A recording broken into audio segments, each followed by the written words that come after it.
Pedri aussi, un gros match.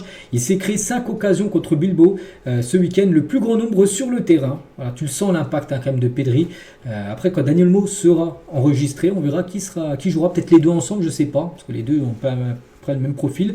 Mais c'est vrai qu'il y aura une grosse concurrence au poste de milieu offensif, parce que tu pourras ajouter aussi un Fermin Lopez qui peut aussi rentrer dans la rotation de ce poste-là. Baldé, qu'est-ce qu'il a pu dire? Rancy nous demande de jouer notre jeu. Nous jouons plus à la verticale et cela se voit dans les occasions que nous nous créons. Et Flick a fait beaucoup confiance aux jeunes joueurs et il montre qu'ils sont prêts. On sait que bien sûr on ne parle pas d'âge du côté du Barça. Si tu es jeune, tu joues bien sûr, si tu es meilleur qu'un joueur de 27 ans, et ben tu vas jouer tout simplement. Lamine Yamal, le premier match à domicile est très important, c'est bien de commencer par une victoire et on est très content. Nous avons été bons dès le début. Avec mon père, j'ai parié sur le nombre de buts et de passes D que je peux faire cette saison. Voyons si j'ai raison. On l'a pas dit, je ne sais pas qu'il a dit le nom, mais voilà, il a fait un petit pari avec son père. Peut-être, je sais pas, peut-être 20 buts et passes D, j'en sais rien. Peut-être ce que je dis au pif, ça peut être peut-être un truc fixé, on peut dire, entre le père de Lamine et Lamine Yamal. Dès que j'ai le ballon, je pense aller de l'avant et à marquer ou à créer des buts.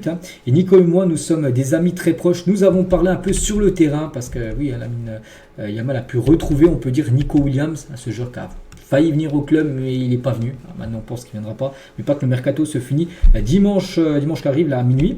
Donc, c'est encore joie, mais ça semble très compliqué. Et Lamine l'a dit par rapport à son but. Donc, j'ai vu un espace très court. J'ai vu Nico, donc son ami, courir vers moi très vite et j'ai tiré le ballon. C'était un grand but et je suis content de la performance. Et en gros, il a fait ça spécial. Donc, il est droit, il déborde. Il repique dans l'axe. Il se met sur son pied gauche. Comme un peu le match contre l'équipe de France. Bon, contre l'équipe de France, il était encore plus beau. Mais là, il était placé. De toute façon, que ce soit en lucarne ou rater, il manque au fond des filets. C'est bien ça le plus important. Et Nico Williams, tiens, pour parler de ce joueur qu'on a beaucoup parlé par rapport à un transfert. Mais là, par rapport à son match contre le Barça, il n'a pas réussi à dribbler une seule fois Jules Koundé, les gars, qui a fait un énorme match au poste de latéral droit. Et un journaliste, il a dit le match de Koundé était une masterclass sur la façon de défendre un joueur qui est plus rapide que vous. Derrière l'espace et près de l'aile, il a remporté tous les duels. Nico ne l'a pas dribblé une seule fois. Énorme match de la part de Jules Koundé qui peut jouer défenseur central, voire défenseur droit.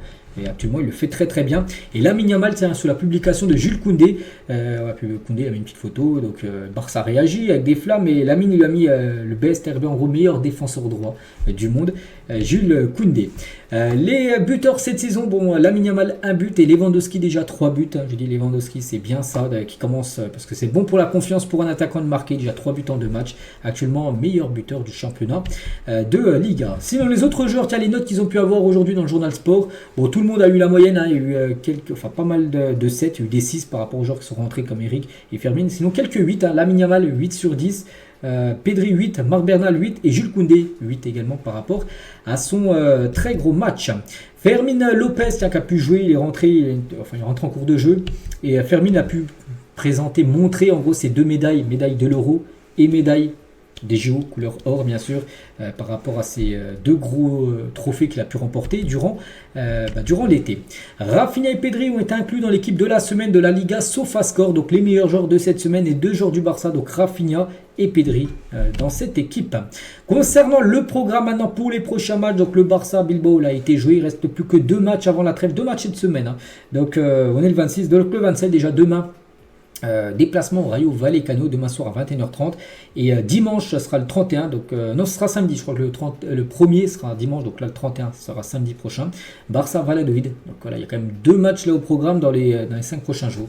Donc on pourra reparler encore beaucoup du club. Et concernant le match contre le Rayo, pas de jour de congé aujourd'hui, pas du tout les gars. L'équipe a commencé à s'entraîner avant le match de demain contre le Rayo. Il y a bien sûr entraînement aujourd'hui. Je crois que le jour de repos c'était hier, dimanche. Aujourd'hui reprise bien sûr de l'entraînement. A noter aussi que cette semaine sera une semaine importante par rapport à la Ligue des Champions parce que le tirage au sort de l'UEFA Champions League aura lieu ce jeudi 18h. Tirage au sort des équipes que le Barça affrontera.